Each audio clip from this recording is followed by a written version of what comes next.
আইন বিচার ও সংসদ বিষয়ক উপদেষ্টা আসিফ নজরুল বলেছেন, অন্তর্বর্তী সরকারের 3টি প্রধান কাজ গণহত্যার বিচার, সংস্কার ও নির্বাচন। রাজধানী কৃষিবিদ ইনস্টিটিউটে এক সংলাপে তিনি কথা বলেন। আসিফ নজরুল বলেন, আন্তর্জাতিক অপরাধ ট্রাইব্যুনালের বিচারক ছিল না, তদন্ত কর্মকর্তা ছিল না।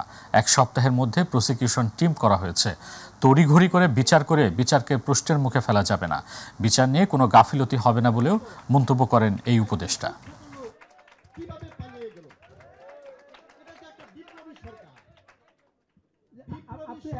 আপনি এক জায়গায় দাঁড়িয়ে কথা বলুন, একটা জায়গায় দাঁড়িয়ে কথা বলুন। এটা তো একটি বিপ্লবী সরকার। বিপ্লবী সরকার তো আপনারা এক্স্যাক্টলি কোন লোকটাকে প্রশ্ন করতে হবে জানেন না, কবা করেন না। যেহেতু আমাকে চিনেন, মনে করেন ওনাকে প্রশ্ন করলে একটু পত্রিকা ভালো মতো অ্যাডভার্টাইজ ওনাকে করি। তা আমাকে যখন প্রশ্ন করেন, ধরেন একটা ব্যাপারে আমি আর স্বপন ভাই দুজন আছি, ধরেন স্বপন ভাই দায়ী লোকটার ব্যর্থতার জন্য। তা আপনি যখন আমাকে দায়ী করেন, স্বপন ভাই তো হবে আরে আমার দিকে ধরতেছে না, ভালোই আছে আমি। তা আপনার অ্যাকাউন্টেবিলিটির প্রথম শর্ত হচ্ছে যার কাজ তাকে প্রশ্নবিদ্ধ করা। প্লিজ সেই কাজটা করেন, তাহলে আমাদের সবার কাজের মান বাড়বে, আমাদের অ্যাকাউন্টেবিলিটিটা বাড়বে।